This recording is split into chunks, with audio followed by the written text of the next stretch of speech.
Eu lembro que em 2 campeonatos, eu não sei o que acontecia, acho que as pessoas achavam que eu era dopada, toda hora eu caía no antidoping nesses mundiais, né? Olha, que história legal, conta aí pra gente. 2 vezes, acho que dos 4 ou 5, 2 ou 3 vezes eu caí no antidoping lá e fui, né? E eu achava o máximo antidoping, porque eu encontrava meus ídolos, né? Chegava lá, tava a Erin Baker, né? O pessoal nem vai saber, né? Karen Smears. Karen Smears era a minha favorita, porque eu gostava da atitude dela, né? Ela era uma pessoa muito positiva, era uma pessoa simples, assim, não era arrogante, e ela lembro que ela teve câncer numa época e voltou, então uma pessoa que mostrava muita perseverança, então ela era a minha ídola maior no triatlo. Ela foi campeã, se não me engano, acho que em 90, né? Em 89 no Mundial, né? Ela foi campeã mundial, se não me engano. De Orlando, não foi que ela ganhou, eu acho? Ah, é verdade, porque a gente tem uma foto com ela, inclusive a gente tá junto nessa foto, eu vou ver se eu resgato e publico. É isso aí, Karen Smears e o Greg Welch. É Smears, eu falei Smears, olha. Smears acho que é inglês, da Inglaterra. Capaz. E eu havia Mark Allen e tal, então era o máximo, né? Eu queria, às vezes, queria ter um papel e caneta para fazer xixi e pedir pro pessoal Sensacional. Então, era o melhor momento do triatlo, era ser selecionada para antidoping.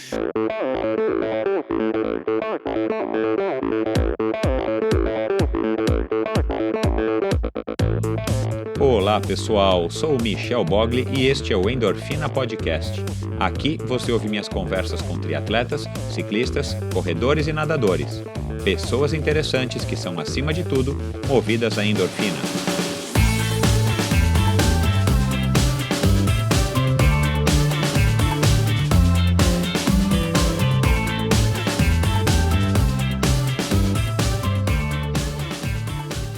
Olá, bem-vindos ao episódio 8 do Endorfina Podcast.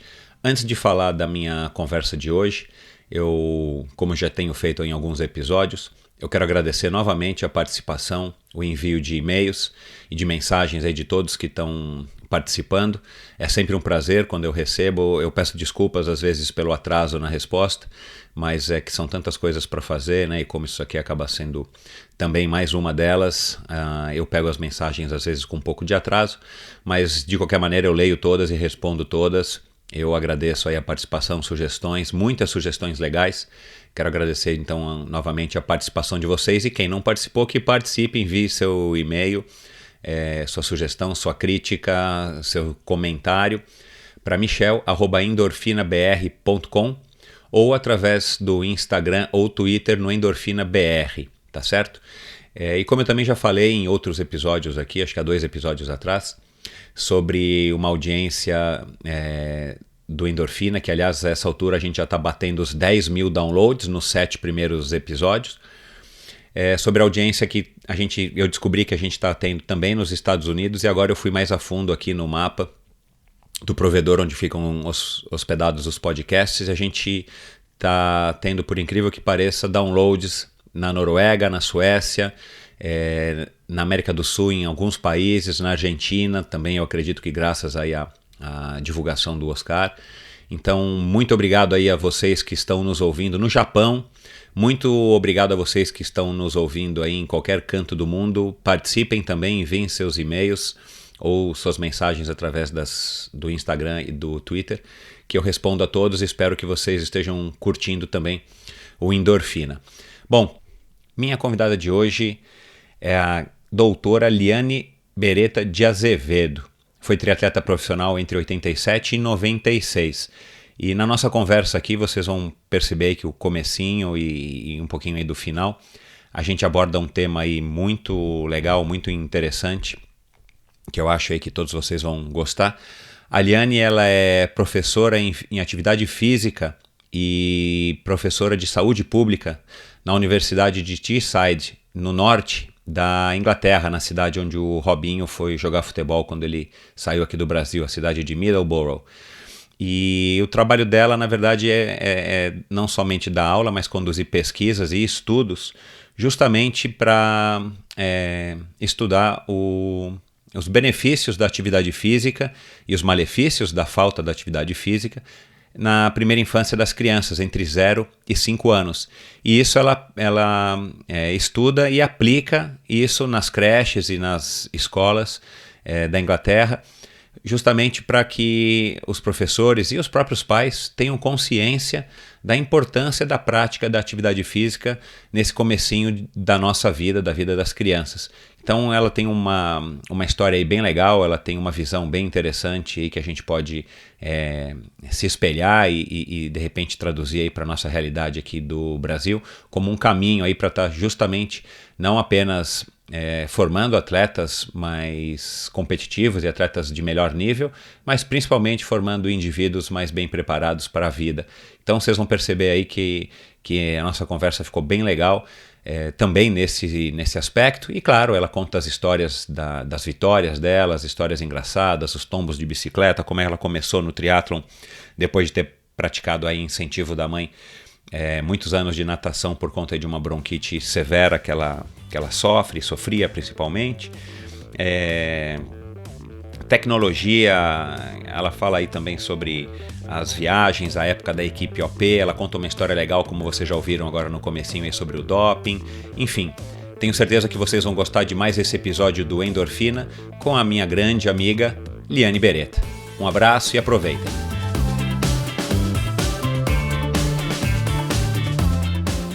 A produtora de áudio Pulsante tratou e finalizou o som deste podcast, um passo importante para o crescimento do Endorfina. Agora, além de ficar tranquilo em relação à qualidade do áudio, tenho muito mais tempo para cuidar do conteúdo e dos meus convidados, é claro. Se você não está satisfeito com o som do seu podcast, do seu vídeo, ou se precisa de uma bela trilha sonora ou locução, acesse produtorapulsante.com ou procure pela Produtora Pulsante no Facebook. Produtora de áudio Pulsante, para quem gosta de ser ouvido. Ela foi minha primeira amiga e referência feminina no triatlon. Foi também parceira na equipe OP e em muitos treinos na piscina do Clube Pinheiros. Foi dela ainda que peguei uma bike emprestada, uma francesa Vitus de alumínio, para participar da minha terceira competição, o Triatlon das Montanhas em 1989 em BH, prova muito extinta. Detalhe, a bike era uma 52, bem distante dos 59 centímetros que viria a descobrir ser o meu tamanho ideal de quadro. Ela foi campeã brasileira em 1990 e 92 e campeã sul-americana no Rio de Janeiro em 1991, numa prova belíssima da qual eu também participei. A irmã da Flávia, mãe do Lucas e esposa do Bambam, minha amiga Liane Beretta. Primeiro é um prazer falar com você depois de tantos anos, né? A gente estava conversando aqui agora, antes de iniciar a gravação. Eu acho que a última vez que a gente teve algum contato foi entre 1996 e 1997. E desde então, enfim, a vida nos levou por caminhos diferentes. E aí, Liane, como é que tá a vida? Michel, primeiro, obrigada pela essa introdução ótima, nem esperava isso. Esse negócio de ser primeira amiga é uma honra. Pois é, você foi a minha primeira amiga no triatlon e a referência feminina, né? Porque a gente estava lá no clube, era você quem estava lá, né? Aquela época não tinha muita mulher, mas ser a primeira amiga sua é um grande elogio. E outra coisa, esse negócio da bike, eu nem lembrava. Agora que você falou, eu lembrei. E essa Vitus era uma Vitus vermelha, não era? Exato. E acho que depois de um tempo, eu não sei se eu te emprestei ela depois, mas eu sei que eu bati num carro, quebrei meu dente da frente com ela. Eu lembro. E tive que desentortar o quadro, e eu não sei se você usou ele antes de ser entortado ou depois. Então além de ser... Foi antes ou depois? Então, como você me emprestou ela, provavelmente você já estava com a outra bicicleta. Então eu devo ter usado a bicicleta amassada, desentortada, eu não me recordo. Olha que beleza, hein? Além de ser 54, em vez de 59, era uma bicicleta de quadro torto. Mas era melhor do que a minha Calóizinha Concorde RT, né, de 15 quilos. Mas foi uma boa lembrança essa. Então, eu tô bem, eu tô aqui morando na Inglaterra, no norte da Inglaterra, perto da Escócia, já há 12 anos. Trabalho aqui, trabalhava antes numa universidade mais no sul da Inglaterra, numa cidade chamada Worcester, E agora eu trabalho aqui no norte, numa cidade que chama Middlesbrough, na Universidade de Teesside. E essa universidade aqui, Middlesbrough, talvez alguns brasileiros conheçam, é uma cidade em que o Juninho, jogador de futebol, jogou futebol por muitos anos, as pessoas que gostam de futebol. Não, claro, eu lembro disso, dele indo para a Inglaterra quando ele era novinho ainda, né? Isso, e aqui ele é rei, né? Eu vou para casa, eu pego o trem aqui, que o trem aqui é uma maravilha, né? E eu passo sempre por um restaurante, no restaurante tem uma foto do Juninho, o restaurante favorito do Juninho, aqui de Middlesbrough. E quando eu vim fazer minha entrevista para o meu emprego, quando eu falei para o cara que eu era brasileira, a primeira coisa que ele me perguntou se eu era parente do Juninho. Eu falei, no Brasil? O Brasil é do tamanho de uma formiga, claro que eu sou parente do Juninho. Interessante, meu. Então, aqui é o que, quando você fala brasileiro aqui na minha cidade, eles logo pensam em Juninho. Esse é o nosso futebol, né? Produto de exportação nacional, líder no mundo. É a única coisa que se fala aqui direto, né? Uma lembrança forte do Brasil é o futebol fora. E eu estou fora do Brasil, acho que desde 2002, que eu fui para a África do Sul fazer o doutorado, na cidade de Cape Town, que é maravilhosa, e depois vim para cá. Então, estou um tempão sem comer pão de queijo, pão de batata e ouvir música brasileira. Isso, mas com certeza uma experiência, né, super válida e construtiva, também como a gente estava conversando agora há pouco. O nosso país é uma maravilha, a gente gosta bastante do Brasil, mas a gente ainda tem muito para se desenvolver aqui para chegar num nível satisfatório, principalmente pensando na população menos favorecida. E você aí acompanhando as notícias aí internacionais no noticiário aí do norte da Inglaterra, você já está sabendo, obviamente, da Lava Jato, né? Esse escândalo que tem acontecido aí a cada dia, cada manchete de jornal é um escândalo novo e tal. Enfim, mas esse é o país que a gente está e vambora. Oliane, e o que você faz aí na Inglaterra? Então, eu trabalho na área de saúde pública, principalmente na área de promoção de atividade física. Então, essa questão social, para mim, ela é bastante importante, né? Que aqui na Inglaterra, é uma sociedade, assim, um pouco mais equilibrada em relação à parte social, a classe média, que é muito homogênea, você não vê tanto disparates das classes baixas para as classes altas, como se vê no Brasil, e a saúde pública, que é boa, né, apesar de ter decaído nos últimos anos, ainda é bem melhor do que o Brasil. E essa área que eu trabalho é principalmente uma área de prevenção à saúde. Então, a atividade física, como a dieta, como a redução do fumo, do cigarro, de álcool, é tudo visto como maneiras de mudar mudanças de comportamento da população, que são vistas a longo prazo como uma forma de economia para o governo, porque como a saúde é pública, quanto mais saudável a população, menos custo vai ter para o governo, para cuidar dessa população, né? Faz total sentido, né? Aqui eles pensam muito assim nessa parte de prevenção, e essa é a minha área de pesquisa, que é o que eu tenho feito, principalmente eu trabalho com crianças, eu faço a promoção de atividade física em escolas, eu tenho muito interesse hoje em dia de trabalhar com crianças pequenas, abaixo de 5 anos, porque me preocupa a quantidade de tempo que as crianças passam hoje em dia em tablet, em telefone, e deixam de brincar. E isso afeta muito o desenvolvimento motor dessas crianças, né? Porque essa fase do 0 ao 5 é quando o seu cérebro está em maior desenvolvimento, e a parte motora está em maior desenvolvimento. Então, o fato da criança ficar só no tablet, só naquele comportamento sedentário, e não brincar, ela perde a coordenação motora, o desenvolvimento social, né? A interação que ela tem que ter com outras crianças para aprender a se comportamentar. Então, eu faço um trabalho em creches para ensinar as professoras de creches a ter maior atividades, promover atividade física dentro das creches, trabalho com os pais para os pais reduzirem o tempo de tela das crianças, e ensinarem os pais a levarem mais as crianças para brincar fora, ou fazer brincadeiras mais ativas em casa. Então, tudo isso é relacionado à atividade física, que vem também do que eu aprendi no triatlo. O triatlo, na verdade, foi o que me acabou gerando esse meu interesse por esporte, porque eu vim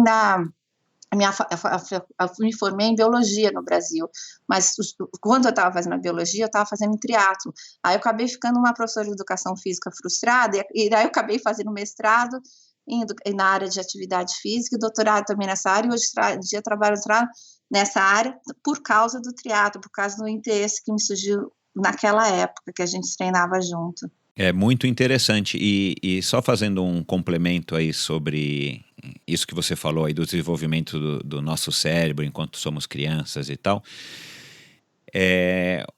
e é uma coisa que eu discuto muitas vezes, né? Eu sou pai de uma menina de 17, de uma menina agora de 10 meses, a importância que a gente tem em todos os aspectos na formação de um filho, né, no caso, e quem tem alcances maiores como professores e enfim, pessoas como você que podem atingir aí um número maior de pessoas com o seu trabalho.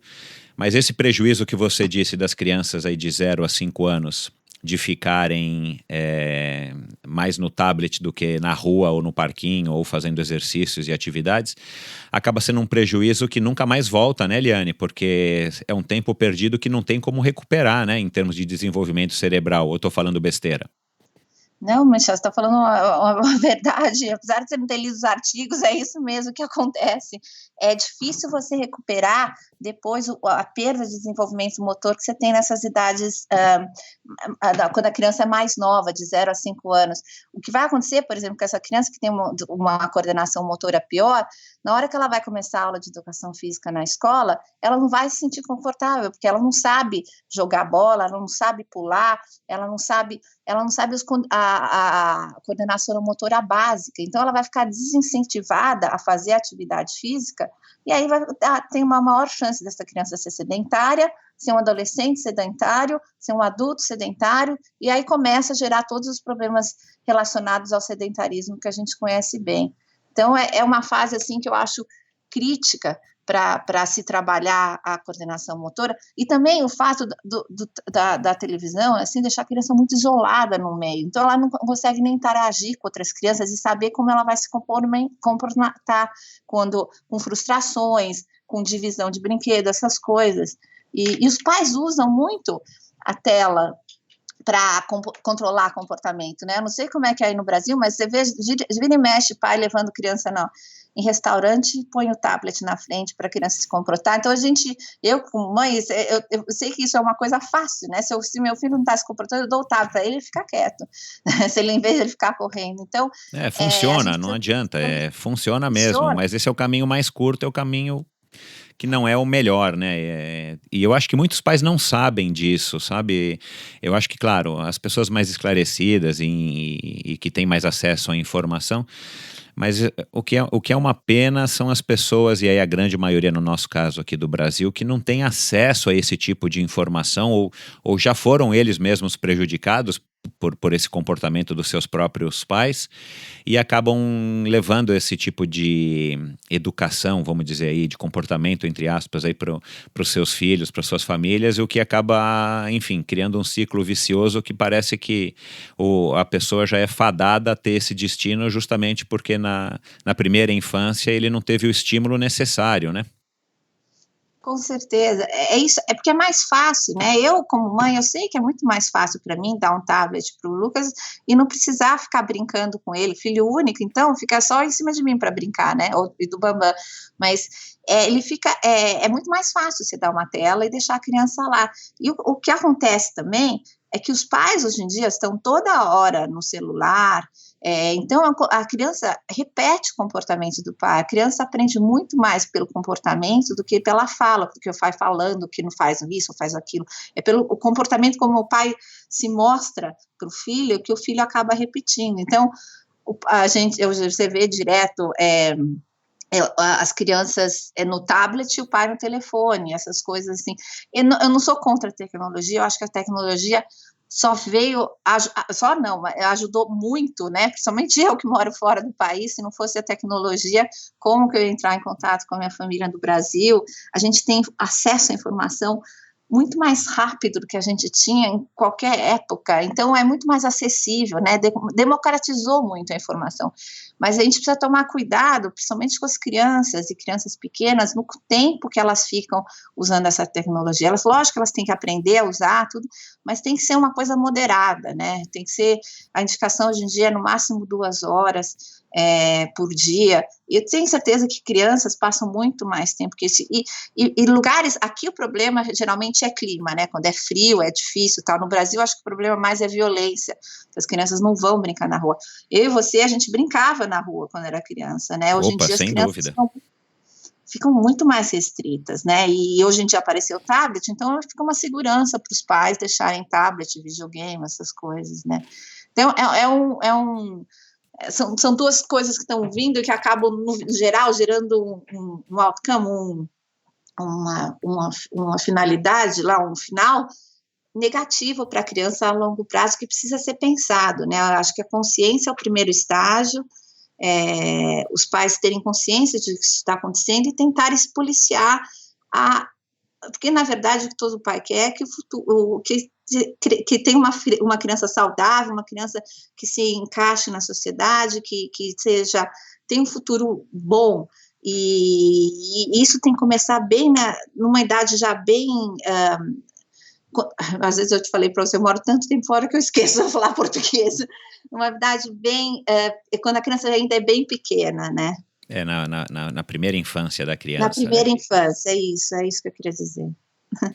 Bom, é muito interessante esse tema, e para os pais que estão nos ouvindo aí, que fique aí o recadinho da doutora Liane? Eu te chamo de doutora? Não, você não precisa chamar de doutora. Enfim, mas vamos lá, a gente está vivendo aí, né, nos últimos 20 anos ou 30 anos, a gente está vivendo uma época que eu gosto de dizer que é uma época bem curiosa e interessante, mas ao mesmo tempo a gente não sabe aonde que isso vai nos levar, né, principalmente no médio e longo prazo, né. Com toda essa entrada, essa penetração da tecnologia, que é inevitável, a gente não vai ter mais volta, na minha opinião, a gente não tem mais como se livrar dos celulares e dos computadores e da internet, mas eu acho que falta a gente aprender a saber como usar melhor todos esses recursos que com certeza podem nos ajudar e muito em todos os aspectos, ou quase todos os aspectos da nossa vida e do desenvolvimento da sociedade. Mas vamos voltar aqui para o tema do triatlon. Você disse que na época cursava biologia, foi quando você ingressou no triatlon. Conta um pouquinho desse comecinho aí, o que você fazia quando era garotinha e aí você resolveu fazer biologia, e por que o triatlon? Então, eu comecei no esporte porque, acho que como muito atleta, eu tinha crises de bronquite fortíssimas quando eu era pequena. Minha mãe me falou que num ano eu consegui ter 5 crises de broncopneumonia, 5 vezes internada, então ela me pôs na natação logo cedo. Minha mãe sempre foi uma grande incentivadora do esporte para mim e para minha irmã, né, e ela levava a gente, eu lembro ela nas arquibancadas da natação, sábado e domingo sentada por 8 horas, enquanto a gente competia, então tinha uma paciência de Jó para dar apoio para a gente. Isso é uma outra coisa também que eu trabalho na minha área, o pai ser o facilitador da criança para atividade física, isso é muito importante, né, que o pai leve, lógico que o exemplo do pai sendo atleta, sendo esportista, ajuda, mas o mais importante é o pai facilitar a criança a fazer o esporte, né, e minha mãe sempre fez isso, e pelo fato de eu ter essas crises de bronquite fortíssima, ela me incentivava muito a nadar, e eu nadei por vários anos, nunca fui uma nadadora muito boa, assim, né, os meus resultados do triatlo foram bem melhores que os meus resultados da natação, E uma época eu comecei a fazer caminhadas com um grupo que chamava Freeway, que acho que ainda existe, e tinha um amigo nosso que chamava Álvaro Sala, não sei se você vai ouvir um dia, mas ele falou assim, você não quer fazer uma São Silvestre? Eu peguei e fui fazer uma São Silvestre. E eu me dei bem na época que a São Silvestre era à noite, né, Liane? Né? A São Silvestre era à noite, era demais, né? Meia-noite muito legal. Correndo. E o pessoal lá se abraçando à meia-noite na rua, Nossa porque era no meio da corrida. E eu tinha o quê? Uns 14 anos, 15, eu achei aquilo o máximo, né? E conseguia correr a São Silvestre toda. E aí esse meu amigo falou, porque você já nada, já corre, porque você não faz triatlo, né? Aí minha mãe, lógico, me deu uma força, arranjou uma bicicleta, e aí eu comecei a treinar para triatlo. E aí o meu primeiro triatlon foi aquele da CIA. Você já fazia na CIA, Michel? Não, eu ia participar da etapa Santista, mas eu tive um acidente de BMX e não pude participar. Mas conta, aí você participou do circuito da CIA? Participei do primeiro, do Rio, participei do circuito todo, né? Acho que o primeiro foi no Rio, que foi o primeiro que eu fiz, e eu fui 10ª lá. E para mim, que era uma nadadora medíocre, né? Não muito. Ser 10ª num campeonato, numa primeira vez que você compete, era demais, né? Eu lembro que eu fiquei uns 15 minutos na transição, enrolada, eu pedalei de tênis e com aquele capacete que parecia um pinico, e não sei se você lembra, Michel, também, eu bicicleta nunca foi meu forte, né, eu caía toda hora de bicicleta. Eu lembro. Eu não sou uma pessoa muito coordenada, né. Mas não foi culpa do tablet, né, porque na tua época não tinha, né, Liane? Tinha tablet. Vamos defender aqui a dona Júlia, né? Foi algum outro problema, mas não teve nada a ver com o tablet. Muita natação e nada de outro esporte, que eu acho que eu fiz. Isso é outra coisa que também se fala hoje em dia, né? Que você tem que trabalhar com explorar diferentes capacidades motoras, né? E o caso da minha bronquite era só natação, só natação. Lembro que até na escola, quando tinha aula de educação física, eu era sempre a última a ser escolhida por vôlei, mas eu era boa na queimada, porque eu corria, e testes de Cooper eu era a melhor da classe, então você já via que já tinha um sinal do que eu podia ser alguma coisa no triatlo, né, mas com bola, eu e a bola, a gente se odiava. Aliás, deixa eu fazer um parênteses aqui, né, porque eu imagino que muitos dos nossos ouvintes aqui nunca tenho ouvido falar nesse termo teste de Cooper, que fazia anos que eu não ouvia. Era um teste que a gente fazia na escola, né? Os professores de educação física vinham com essa metodologia.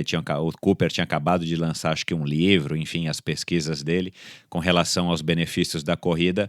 E aí lançou o tal do teste de Cooper, que a gente tinha que correr por 12 minutos, não é isso, Liane? Era isso, era um terror 12 minutos, lembra? Nossa Senhora. Senhora. As crianças andavam. Lá, então. Eu fiz teste de Cooper até no exército, eu lembro direitinho, cara, isso era uma coisa que eu não sei se é aplicada hoje em dia, mas tinha até isso no exército para medir a tua capacidade aeróbia, né?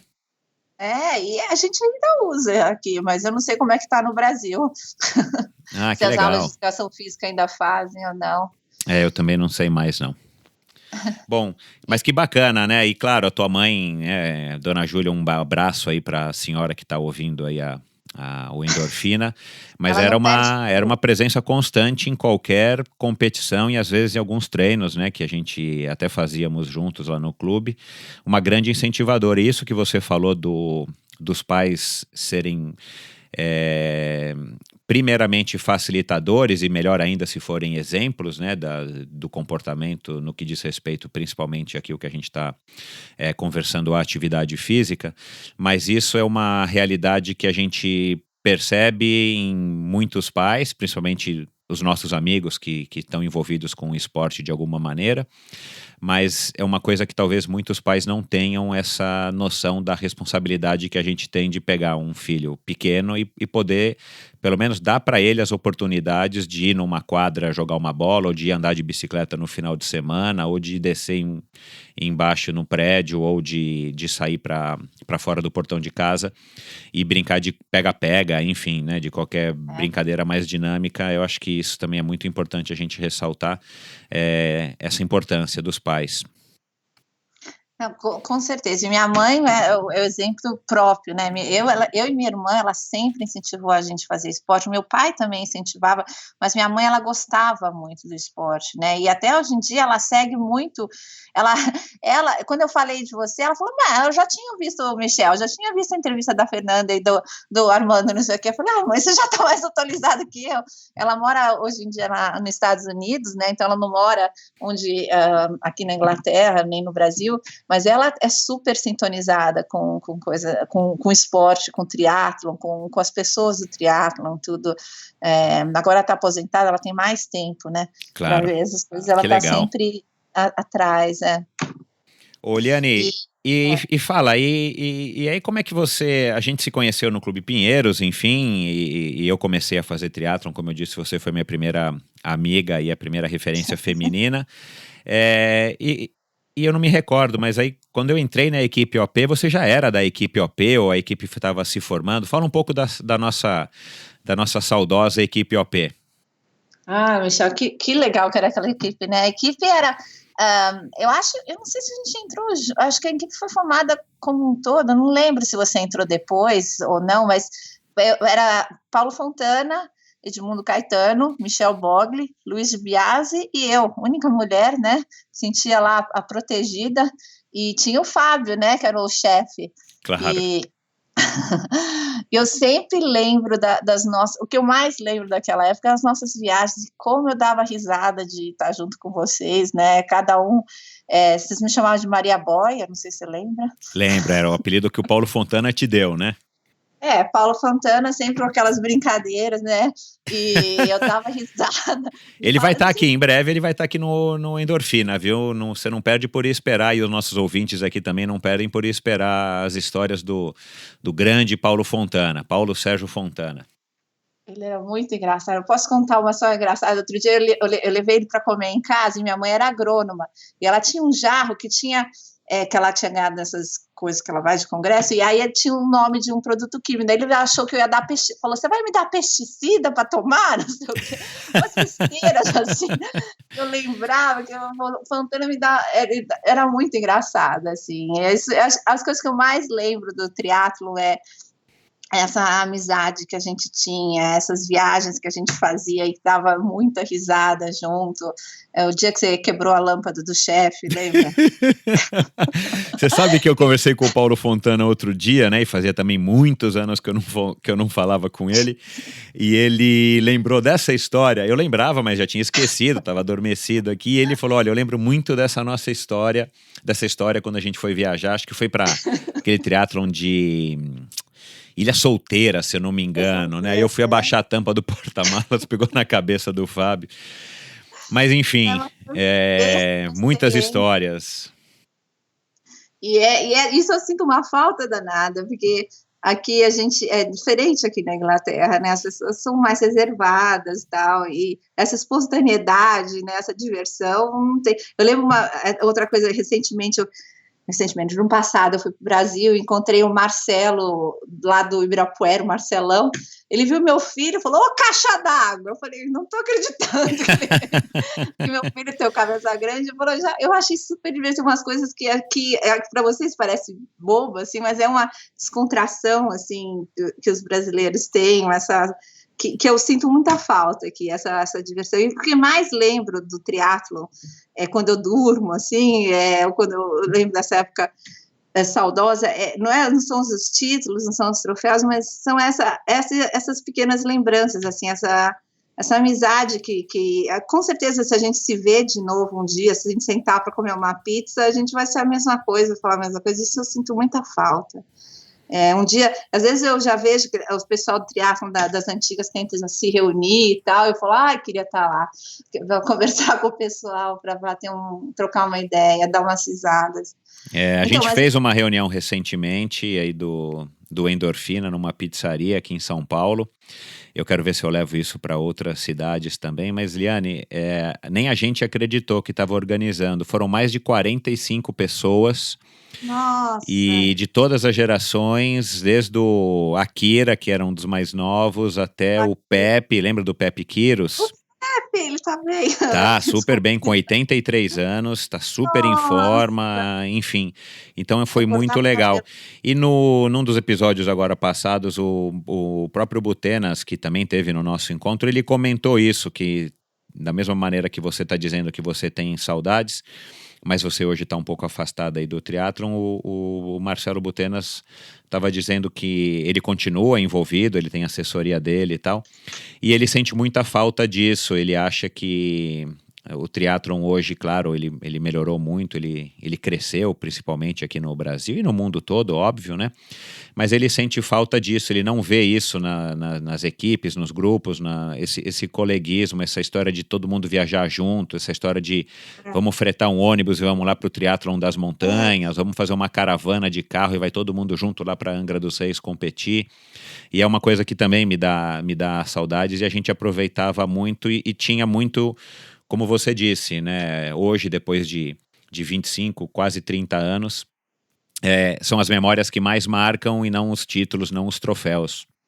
Com certeza. E acho que legal que você está fazendo, Michel, é isso, né? Você está resgatando um pouco isso que fica na nossa memória, mas a gente não está dividindo, né? E agora com Endorfina a gente pode dividir um pouco dessas lembranças e se aproximar um pouco mais, né? Eu ouço as entrevistas e fico lembrando das coisas, das pessoas, das memórias, e isso é muito legal, eu acho. Que Faz bom. bem para a alma, né? Então, principalmente depois que você vai ficando um pouquinho mais velho, e você percebe que, infelizmente, né, você vai lembrar disso, não está tanto tempo, você ainda não é inglesa, como você disse, mas assim, aqui no Brasil a gente tem essa falta de valorizar a memória, né, seja dos nossos avós, dos nossos familiares, seja de pessoas públicas ou de ídolos do esporte, né? Então, tirando um Pelé, um Garrincha, tirando os grandes expoentes aí dos esportes brasileiros, de antigamente, a gente não tem nem como saber o que eles estão fazendo, como é que era, como é que não era, enfim, né, nos episódios que passou agora, eu conversei com o Fernando Nabuco, que foi para a primeira Olimpíada dele, quer dizer, a única Olimpíada que ele participou em 1960 para nadar o revezamento 4x100, e contou histórias magníficas. Quer dizer, eu acho que, enfim, o Endorfina tem esse propósito também de discutir a realidade dos esportes hoje em dia, mas principalmente de mostrar para quem quiser ouvir, seja de antigamente, ou seja, os atletas mais novos ou os curiosos, de como é que foi na nossa época, porque foi o que disse o Galindes aqui também no programa. Naquela época, a gente não tinha noção do que estava fazendo, a gente estava todo mundo aprendendo e experimentando, e o Galindes usou uma comparação que eu achei muito feliz, e já estou usando isso agora quando eu me refiro a esse assunto. A gente pegou uma estrada toda esburacada de terra, cheia de pedra, e aí a gente foi aos pouquinhos, a gente foi alisando, foi trabalhando ela com a enxada, passando o trator e asfaltando, para que hoje, né, as novas gerações possam e estejam aproveitando o triatlon numa estrada muito mais fácil de se pedalar e de se correr do que na nossa época, que a gente tinha que descobrir, até receber a revista que vinha importada, não sei de quem que trazia, para a gente saber o que estava sendo feito lá fora. A gente ia a nossa maneira aqui tupiniquim, né? Com certeza, toda a evolução do treinamento do triatlo, né, começou naquela época, né, a gente não sabia direito o que fazer, mesmo os treinadores, eram treinadores geralmente de corrida ou de natação, não eram os treinadores especializados em triatlo, que iam aprendendo também junto com a gente como periodizar, como montar o treinamento, né. Eu me arrependo muito de não ter feito um trabalho mais de força na minha época, porque uma das razões que eu parei o triatlon foi que eu tive uma contusão que eu não conseguia recuperar, e eu era uma magrela, né, e não tinha massa muscular nenhuma. Então eu acho que hoje em dia você vê os atletas, eles trabalham mais, uma coisa mais estruturada, eles têm uma programação, que eles têm o treinamento dos 3 esportes, eles têm o nutricionista, o treinador de força, tem toda uma estrutura bem melhor que a gente não tinha naquela época, né? Fora que morar em São Paulo para fazer triatlo era uma coisa que a gente acha que era herói. Eu lembro que a gente ou atravessava a Marginal para ir para Bandeirantes e eu corria o risco de morrer, como teve gente que aconteceu, né? Ou pegava meia hora de carro para ir até não sei se ainda é assim do mesmo jeito, mas ia até o posto de gasolina e de lá começava a pedalar. Então, cada treino que você ia fazer, você pedalava 2, 3 horas, era 5 horas para acabar o treino, porque era 1 hora para ir para uma prova para voltar. Era uma canseira danada, a gente fazia umas coisas que não dava para acreditar, assim. Eu vejo aqui, por exemplo, o acesso que os atletas saem pedalando longe de casa, aqui tem um respeito muito mais pelo ciclista, né? Você vê ciclista na rua, você tem que passar na outra faixa, 10 metros de distância, e é muito mais fácil, assim. Fora isso, tem o fato da nossa época, a gente não ter o aprendizado que se tem hoje em dia, fora a falta de recurso, né? Mas eu acredito que a falta de recursos, os problemas de se pedalar em São Paulo continuam talvez o mesmo, né? Isso daí talvez não tenha mudado por aí. A realidade hoje, só para você saber, né? E é legal você ter citado isso, porque hoje, isso que você falou que a gente vivenciava e que a gente sofria na época de eventualmente pegar o carro, ir para Bandeirantes e parar lá no posto. Hoje as pessoas se deslocam muito mais tempo para fazer os treinos nos finais de semana, né? Porque, enfim, a USP continua aí, abriu a ciclovia, tem a ciclovia da Marginal, que acaba sendo uma coisa muito legal perto da realidade que a gente tinha, né? Embora não seja o treino ideal, mas hoje em dia as pessoas se deslocam muito mais para poder treinar, porque, claro, a cidade cresceu, as coisas estão muito mais complicadas em termos de deslocamento do que na nossa época, que já era ruim, né? Bom, Oliane, aí conta um pouquinho, assim, a tua lembrança, a tua versão de como é que era o cenário. Haviam poucas mulheres, como você disse, você foi a única mulher na equipe OP, e não haviam muitas mulheres competindo, né? Hoje, hoje de manhã cedinho, eu já fui para a USP treinar, e rapidamente você conta ali pelo menos umas 40 meninas pedalando de tudo quanto é nível, com tudo quanto é tipo de bicicleta e com tudo quanto é tipo de experiência, que eu fico imaginando, né, como hoje é muito mais gostoso, ou deve ser muito mais gostoso, prazeroso para as mulheres, não que elas não possam pedalar com os homens, muito pelo contrário, mas assim, você vê mulheres participando e treinando, enfim, né? Acho que deve ser muito mais incentivador. Como é que era lá naquela época? Como é que é a tua lembrança daquela época com relação às mulheres no triatlon? Então, quando eu comecei, né, eu não sei se eu fui a primeira geração ou a segunda, porque antes de mim, acho que a Silvia Nabuco fazia triatlon, mas ela tinha parado, e tinha a Bia Borges também, que fazia triatlon e tinha parado, mas eu acho que talvez depois delas, eu fui a segunda geração, e que foi, eu comecei em 87, né, que eu falei nesse circuito da CIA. O triatlo era bem polarizado no Rio de Janeiro, né, Rio e Niterói, tinham poucas meninas aqui, minhas amigas do triatlo geralmente era a Miriam Xavier, era uma boa amiga minha, tinha a Andréa Zipin, que sumiu, e a gente ia, então não tinha muitas referências em São Paulo. Depois de um tempo começou a aparecer outras atletas, né, apareceu a Zezé, Maria José Moreira, a Cris Carvalho, a Adriana Piasecki, e aí também começou o pessoal do interior, na Carla e tal, mas aí já foi acho que uns 2 ou 3 anos mais para frente. Então eu fazia o treino muito com os meninos mesmo, né, e às vezes era difícil, né, principalmente o pedal, porque o pedal sempre foi o meu mais fraco, então eu ficava sempre na roda babando. Não sei se eu usei nessa expressão. Usa, acho que o pessoal usa, sim. Eu ficava lá babando na roda dos caras para me aguentar nos treinos, né? E além do mais, sendo mulher sozinha treinando em estrada, era uma coisa um pouco perigosa, né? Então eu sempre tinha que arranjar alguém para ir junto comigo, para não ficar totalmente sozinha no meio da estrada se acontecer alguma coisa, né? Então, tinha essas dificuldades, né? Para pedalar, para correr era um pouco mais fácil, a gente ia para o clube e tal, Ibirapuera, era um pouco mais tranquilo, mas principalmente pedal, por ser a única mulher, era mais difícil. Então é bem legal saber que tem 40 mulheres na USP, eu não consigo imaginar. Não, 40 numa hora que você olha, com certeza tem, assim, eu estimo que num dia normal na USP, elas devem estar, enfim, quase chegando ao dobro disso. É prazeroso, é gratificante de ver e muito legal, né? Porque, pelo amor de Deus, né? Um esporte só com homem não tem sentido nenhum.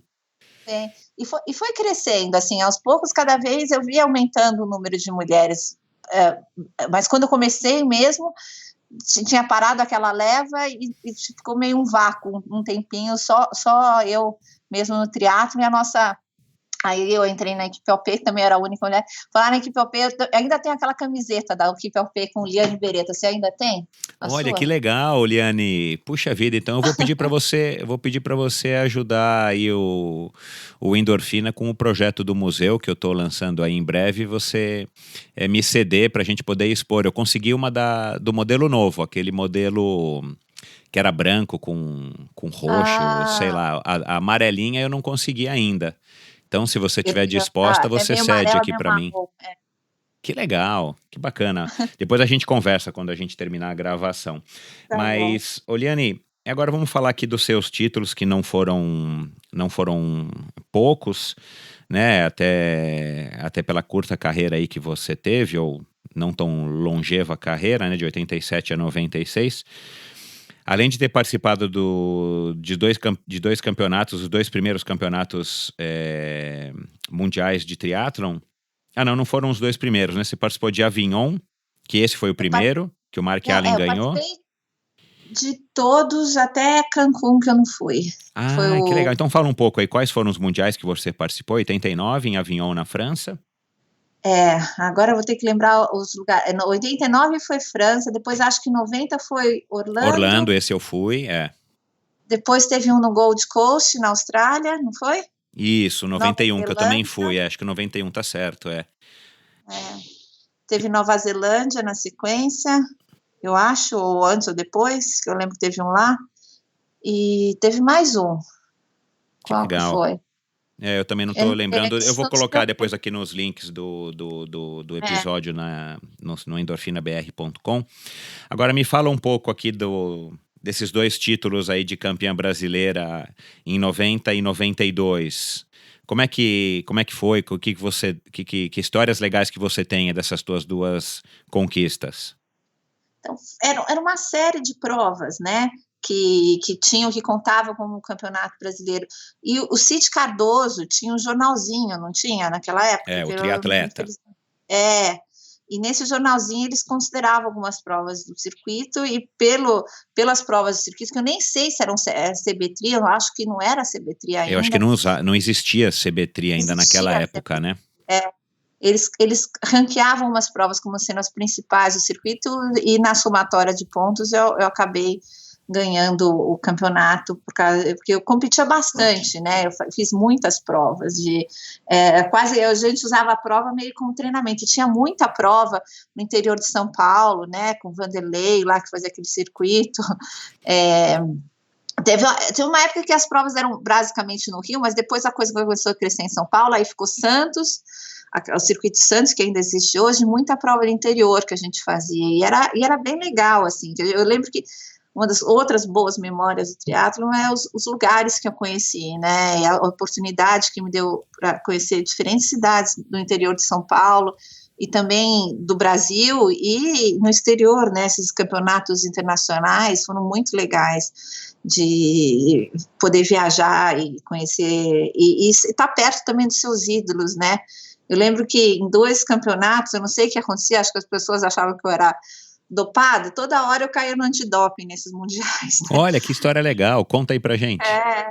2 vezes, acho que dos 4 ou 5, 2 ou 3 vezes eu caí no antidoping lá e fui, né, e eu achava o máximo, eu encontrava meus ídolos, né, chegava lá, tava a Erin Baker, né, o pessoal nem vai saber, né, que a Karen Smear era a minha favorita, porque eu gostava da atitude dela, né, ela era uma pessoa muito positiva, era uma pessoa simples, assim, não era arrogante, e lembro que ela teve câncer numa época e voltou, então uma pessoa que mostrava muita perseverança, então ela era a minha ídola maior no triatlo. Ela foi naquela campeã, época. se não me engano, acho que em 90, né? Em 89 no Mundial, né? Ela foi campeã mundial, se não me De engano. Orlando, não foi que ela ganhou, eu acho? Ah, é verdade, Eu porque acho a que ela gente tem ganhou uma de Orlando. foto com ela, É. inclusive a gente tá junto nessa foto, eu vou ver se eu resgato e publico. É isso aí, Karen Ah, Smyers e o Greg Welch. é Smyers, aí eu falei Smears, olha eu. É, Smyers acho que é É, inglês, da Inglaterra. capaz. E eu havia Mark Allen e tal, então era o máximo, né? Eu queria, às vezes, queria ter um papel e caneta para fazer xixi e pedir pro pessoal. Sensacional. Então, era o melhor momento do triatlo, era ser selecionada para antidoping. Bacana, que legal. E o campeonato, aquele campeonato sul-americano que teve no Rio de Janeiro, né? Que foi o primeiro campeonato sul-americano, acho que eu fui quinto colocado no geral, que a gente atravessava lá aquele viaduto, né? O elevado Niemeyer, lá na etapa, acho que da corrida já, enfim. Eu não lembrava que você que tinha ganhado. Me conta um pouco aí, como é que foi essa tua prova? Então, eu estava bem, assim, é uma época que eu estava bem em forma, e eu lembro, a prova começava numa praia e terminava 40 quilômetros do outro lado, né?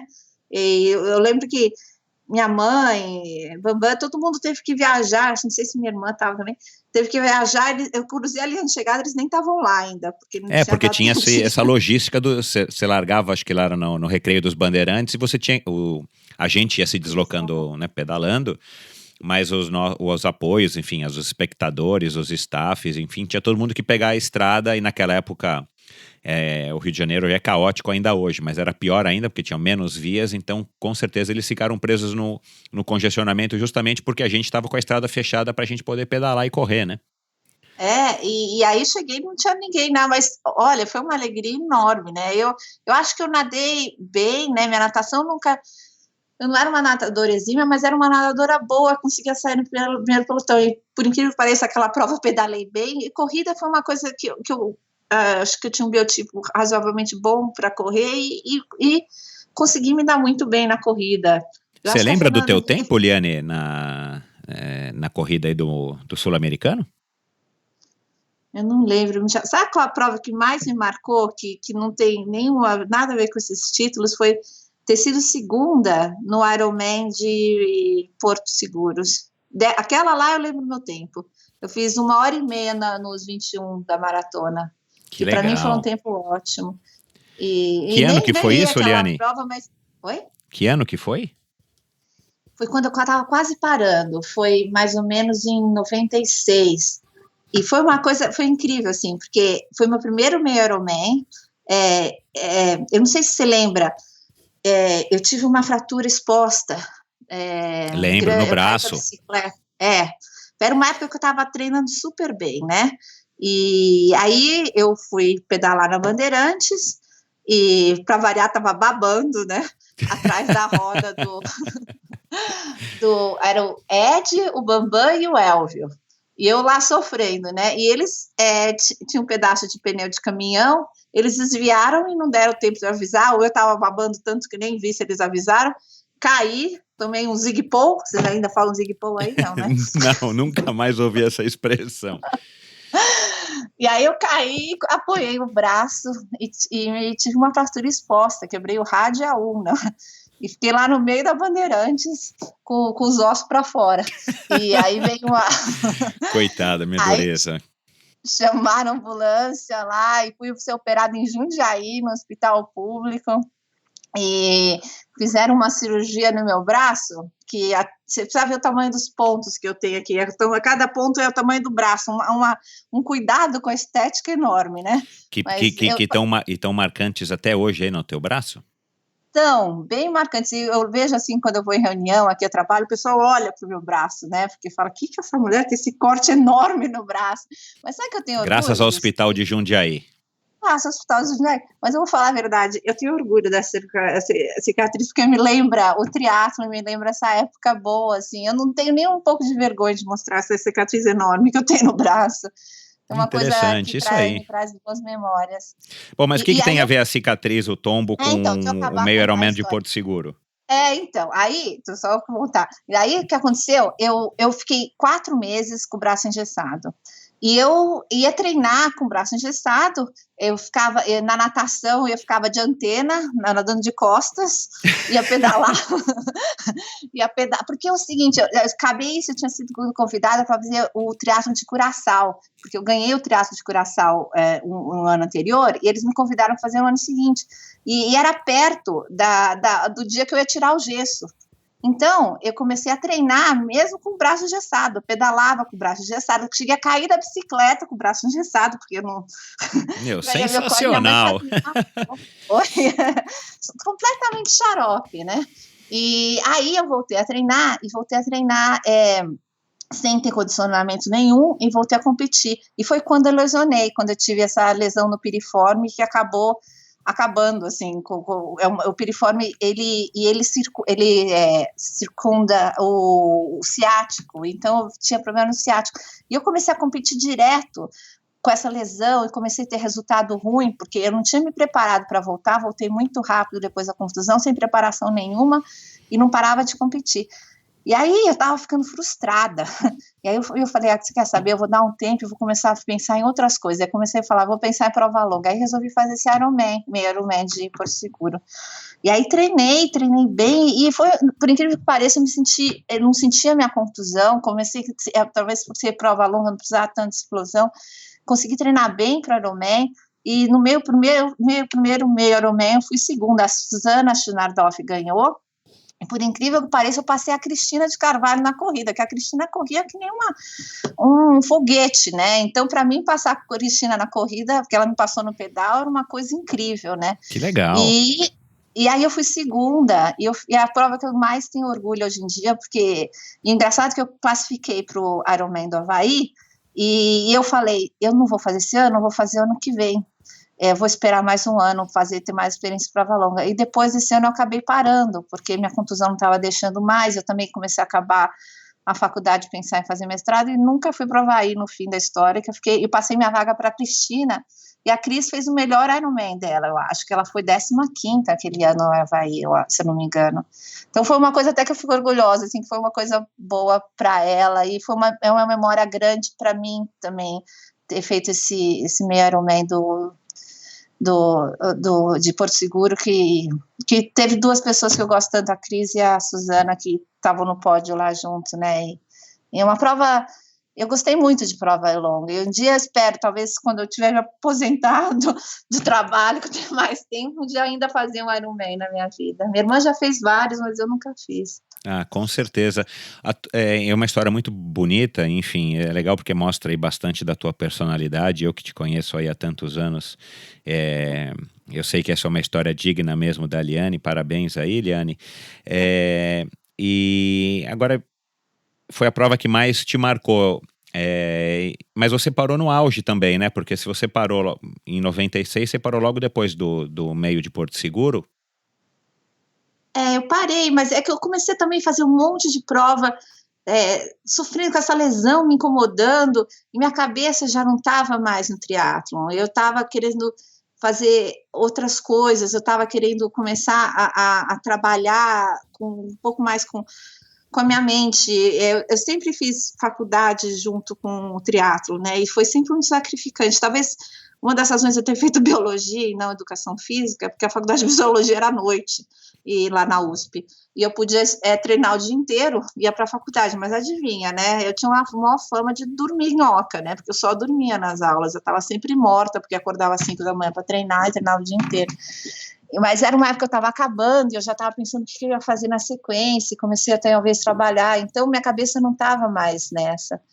E aí eu acabei parando de fazer triatlo, não sei se estava muito, acho que meu auge mesmo foi o começo, e acho que até eu ter esse acidente eu estava indo bem, assim, mas aí me atrapalhei também, falta de orientação, falta de, talvez, muita ganância de querer voltar e competir logo, e essa prova de Curaçao que eu queria fazer, acabei trocando o pé pela mão e Tá me atrapalhando.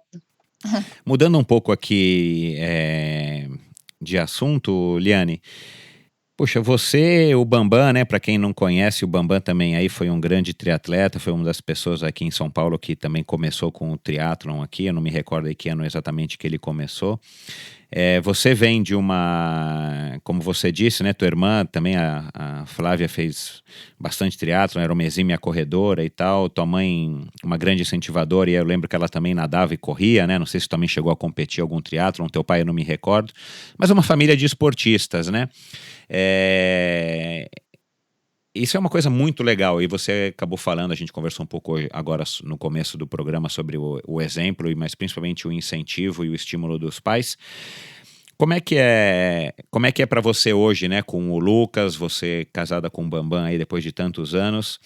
O que que você aprendeu? Qual é a conclusão que você chega assim do que o esporte te ensinou? Desde a natação ali atrás, quando você tinha bronquite, também te incentivava a nadar e tal. O que que você traz do esporte para a tua vida profissional, para a tua vida familiar? Então, Michel, é isso que é uma coisa muito importante, que eu quero muito que meu filho faça algum esporte, não precisa ser necessariamente o triatlon, né? Pode ser qualquer esporte, porque eu acho isso tão importante para uma criança, para um adolescente. Somente quando você chega na idade de adolescente, você é exposto a tantas coisas, né, a influências externas, e o esporte, ele te dá a disciplina, ele te dá a perseverança, né, ele te dá o companheirismo, ele te dá tantas coisas, muito além de títulos, de medalhas, de troféus. Isso que vale, é isso que fica para mim. Eu acho que eu carrego a perseverança que eu aprendi no triatlon, que eu vi nos outros atletas. Eu lembro também você, Michel, você era um atleta que nunca parava na prova, nunca. Você nunca desistia. Mesmo se tivesse pneu furado, não sei o que, você sempre cruzava a linha de chegada. Eu nunca vi você parando uma prova no meio. Esses exemplos, assim, eu acho que são muito importantes para qualquer ser humano, para aprender a ser um ser humano digno, né? Eu vejo hoje em dia no meu trabalho, eu moro aqui num lugar diferente, estranho, com pessoas com personalidades bastante diferentes das personalidades brasileiras. Eu me sinto muitas vezes discriminada por ser brasileira aqui, mas eu tenho muita perseverança, né?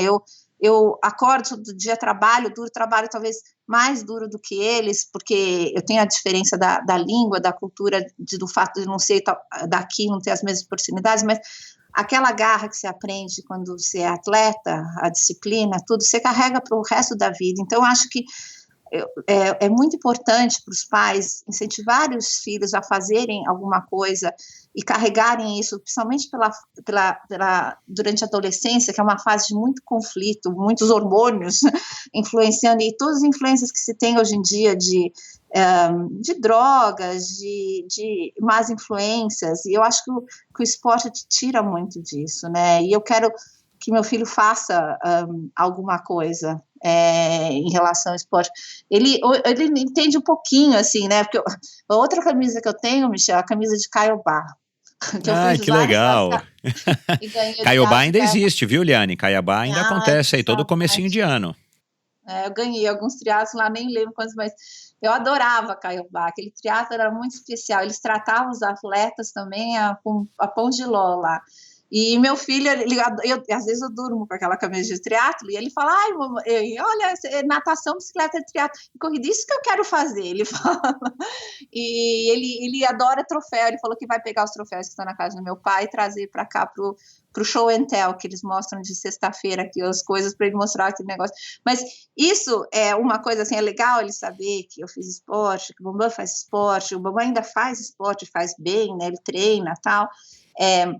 Mas o mais importante que eu quero pro Lucas é que ele aprenda isso dessas características importantes que se carrega com o esporte, né? De disciplina, de perseverança, de companheirismo, que isso é difícil você aprender em qualquer outro lugar, assim, são poucas oportunidades que você tem, e o esporte tem uma estrutura que favorece a isso, né? Sem dúvida, e aliás eu acho que isso talvez seja mais do que as memórias, do que os troféus, enfim, eu acho que isso seja o maior legado do esporte quando a gente inicia desde jovem, são esses valores que a gente aprende, como você citou aqui, a perseverança, a garra e, enfim, aprender a cair da bicicleta, quebrar o braço, a levantar, a treinar e a, né, ter um título como você teve como segunda colocada aí da prova, que na época era a prova mais importante do triatlon brasileiro, o meio Ironman de Porto Seguro e tal. Eu também concordo com você. Agora, você disse que o Bambam ainda treina. Como é que é a sua rotina esportiva hoje, depois de mais de 45 anos de vida, Liane? Então, trabalhando nessa área, né, de saúde pública, com promoção de atividade física, eu tenho que fazer alguma coisa, né? Senão é aquele que é a pessoa que vende e não faz. Eu não sei como é que se fala essa expressão em português, mas é a pessoa que... faça o que eu falo, não faça o que eu faço. Isso. Você viu? Eu esqueço como é que fala essas coisas. Mas é exatamente isso. Então, eu treino, faço academia, faço esteira, eu faço yoga, mas no meu trabalho eu faço bastante tempo sentada, porque escrever trabalho, escrever projetos, essas coisas, então eu tenho que ter uma disciplina de poder estar sempre encaixando alguma atividade física todo dia.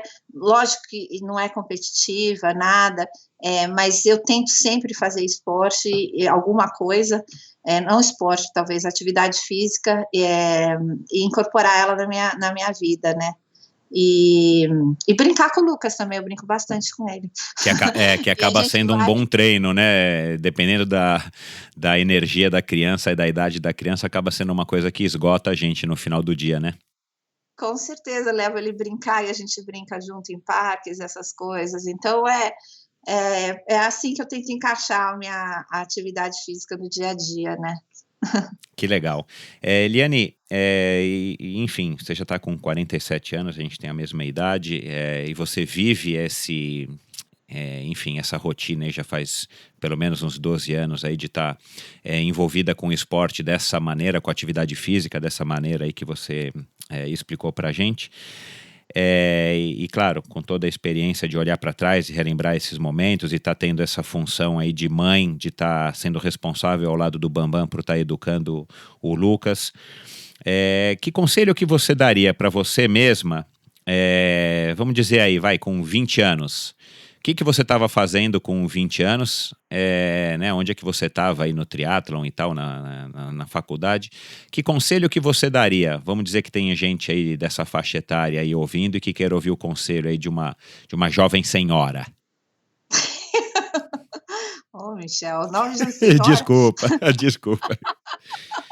Não, mas você tem uma experiência bacana, né, Liane? Assim, pelo esporte, pela tua experiência de vida e por você ter esse contexto familiar que ainda está ligado aí, através do Bambam, a tua própria mãe e tal, ao esporte, você viver disso, né? Você tira o sustento da tua família de atividade física, de fazendo pesquisas e dando aulas.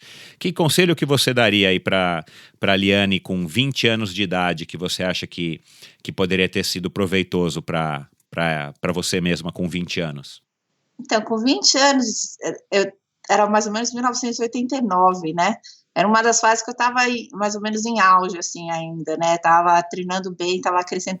Mas acho que aquilo que eu falei no começo, que eu acho que eu podia ter feito um pouco mais, trabalhado um pouco mais a minha base como atleta, trabalhado mais, feito um pouco mais de trabalho de musculação, pensado um pouco mais na minha dieta, que talvez minha carreira seria um pouco mais longa do que foi. Eu era muita magrela e comia muita porcaria o tempo inteiro, então eu acho que se eu conhecesse um pouco mais de ciência do exercício, talvez eu tivesse melhorado um pouco isso e talvez não tivesse tido tantas contusões, essas coisas, mas eu acho que tudo vale a pena e valeu a pena como foi também, mesmo com as contusões, eu tenho boas memórias, eu falei das minhas contusões, eu acho que o que vale no final de tudo isso é essa memória boa que a gente tem dos amigos, das provas, das viagens e o que você carrega como pessoa, para que acabou meu triatlo em 98, mas hoje em dia eu sou muito o que eu me formei na época do triatlo como pessoa, né?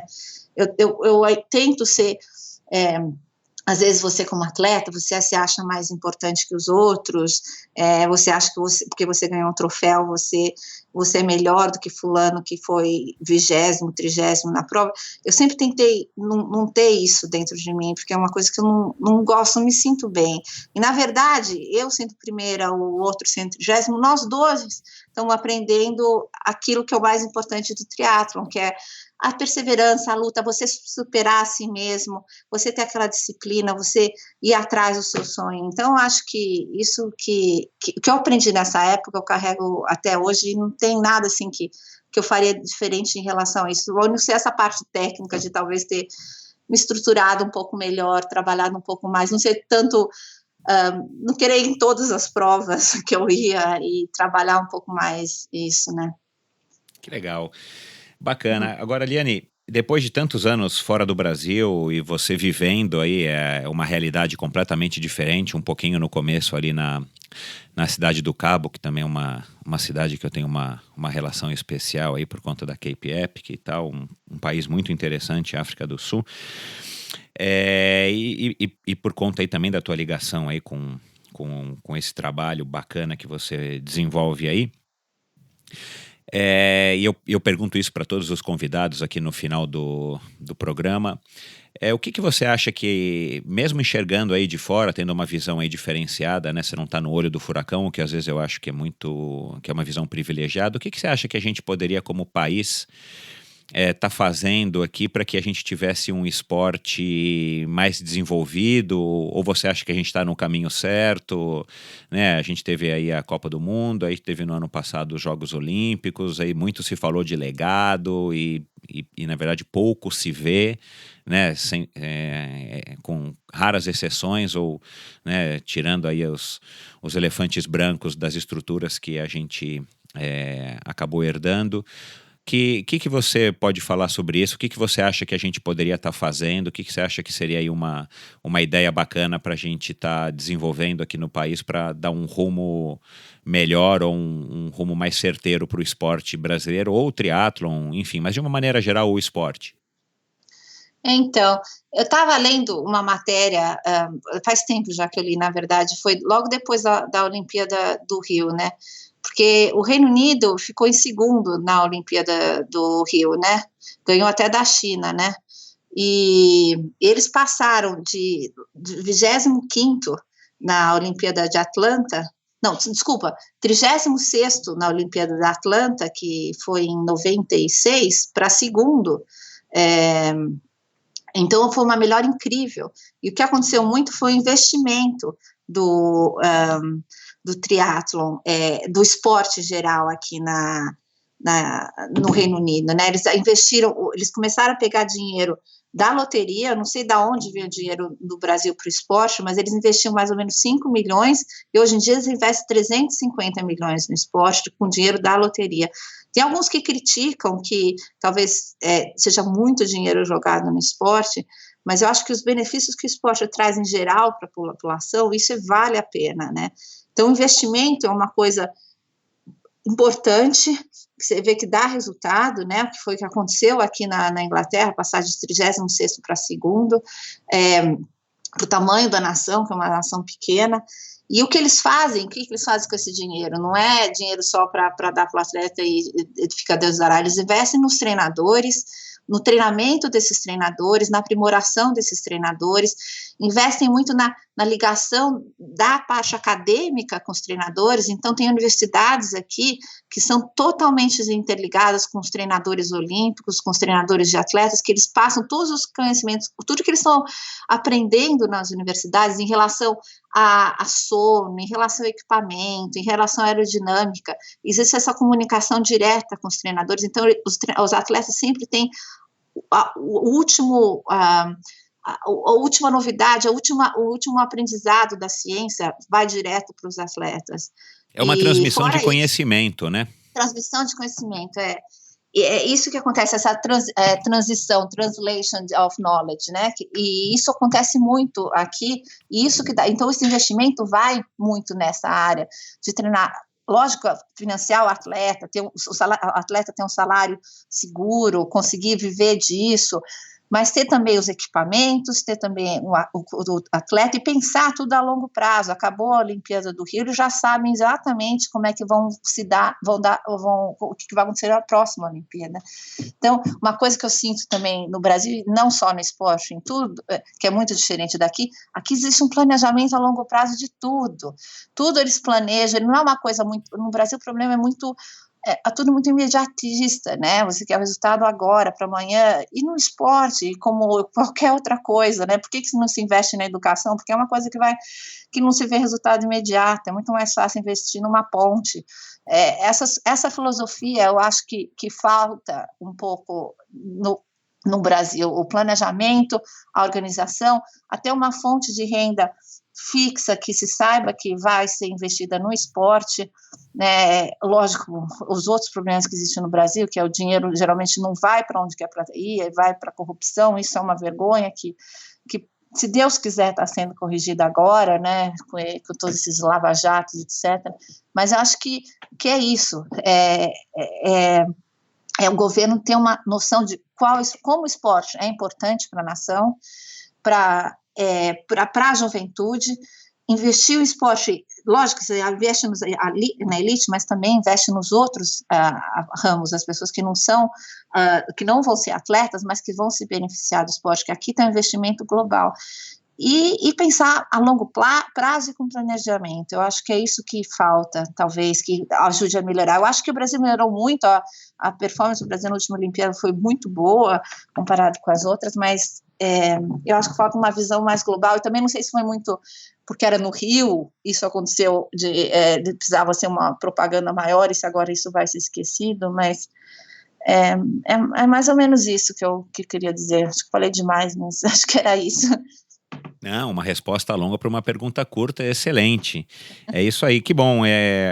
Faz total sentido, aliás, dá até um pouquinho de inveja, né? Se a gente tivesse, sei lá, um décimo dessa disposição, desse investimento e dessa sabedoria, né, dessa expertise de estar conseguindo desenvolver isso. Aliás, a gente tem, na verdade, a gente não consegue colocar em prática, com raras exceções, e não é da iniciativa pública, né, infelizmente, mas com certeza isso no médio e longo prazo constrói uma nação que consegue aí sim ter medalhas de maneira consistente, não na base da sorte ou do investimento instantâneo, né? Só para você ter ideia, Liane, acompanhando os jornais, a gente não precisa nem ir a fundo e pesquisar, mas assim, a gente está passando crises no basquete, crises na natação, crises em diversos esportes, no judô, se eu não me engano, justamente porque acabaram os Jogos Olímpicos e, enfim, foram se descobrindo escândalos e mais escândalos de federações e confederações que faziam um mau uso do dinheiro, e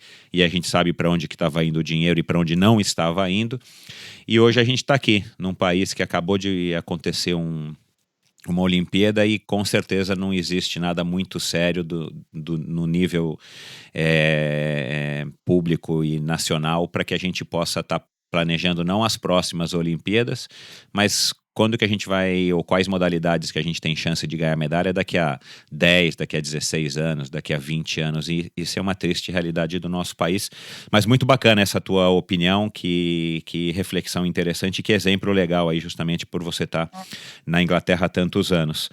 Liane, Sabe que eu queria só pode falar uma coisinha rápida, só para acabar.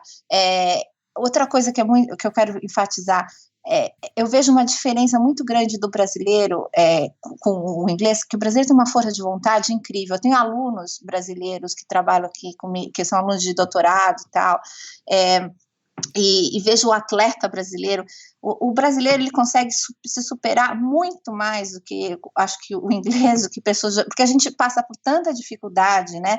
A gente viaja 2 horas para ir pedalar, atravessa a marginal para pedalar, que é uma coisa que as pessoas dos outros países, eles não precisam disso, é tudo muito mais fácil. Então, eu admiro muito os brasileiros que conseguem dar certo no esporte no Brasil, e não só no esporte, mesmo na minha área, assim, na área de pesquisa, minha área atual.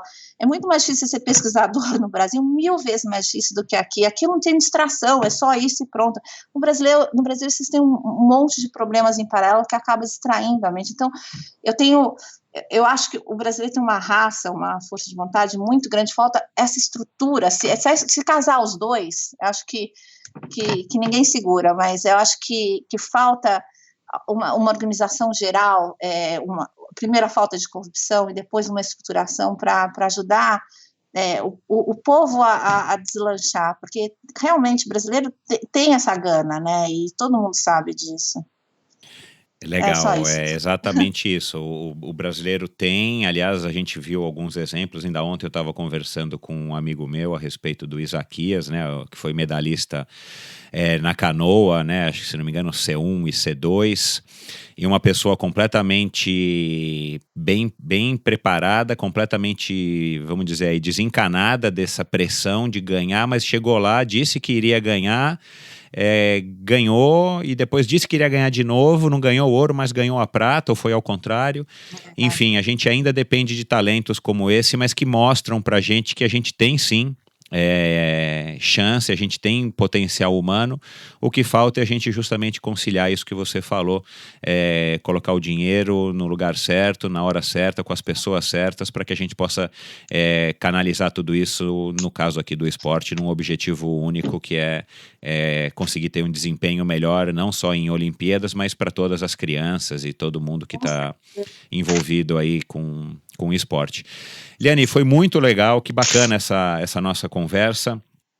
Me diz uma coisa, eu sei que você não é muito chegada nas redes sociais e tal, mas para quem quiser entrar em contato com você, alguma menina ou alguém aí que ficou curioso com alguma história, ou alguém que está indo para a Inglaterra e de repente quer te conhecer, ou alguém que está trabalhando nessa área ou pretende trabalhar nessa área e está querendo ouvir a opinião aí já de uma pessoa experiente como você, como é que as pessoas podem fazer para te achar? Um e-mail, enfim, você tem alguma rede social, tem algum site, alguma coisa? Eu tenho Facebook, né, e agora tenho o Instagram, mas o que eu mais uso mesmo é o Twitter, mas é muito para coisa de trabalho, né, mas se alguém pode entrar em contato com o Twitter, né, Liane Azevedo, ou se não, pelo meu e-mail, que é o melhor de todos, que é l.azevedo@tis, que é TEE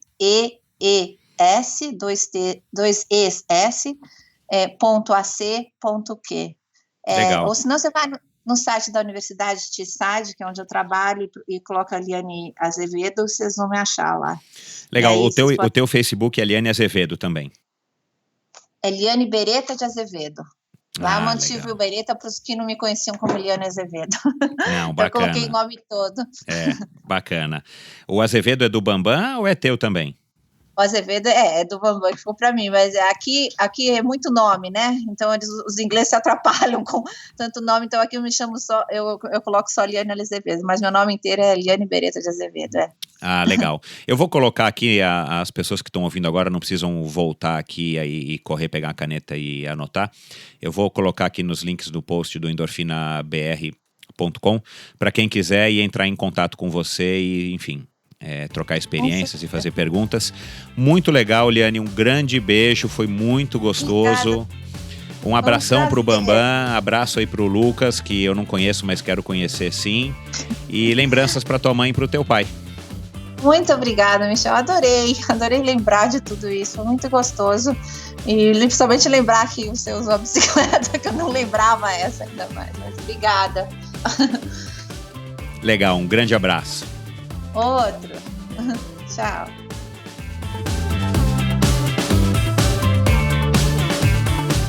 A produtora de áudio Pulsante tratou e finalizou o som deste podcast, um passo importante para o crescimento do Endorfina.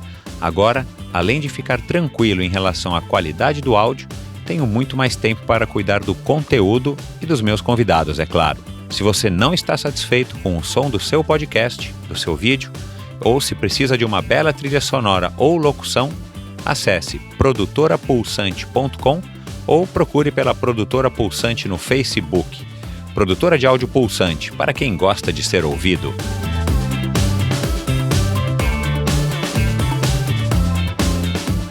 Obrigado por ouvir mais esse episódio do Endorfina.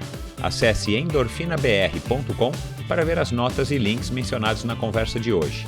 Lá você ainda encontra todos os episódios do Endorfina. E lembre-se de participar você também, enviando suas sugestões, perguntas e críticas para michel@endorfinabr.com. Um abraço e até a próxima!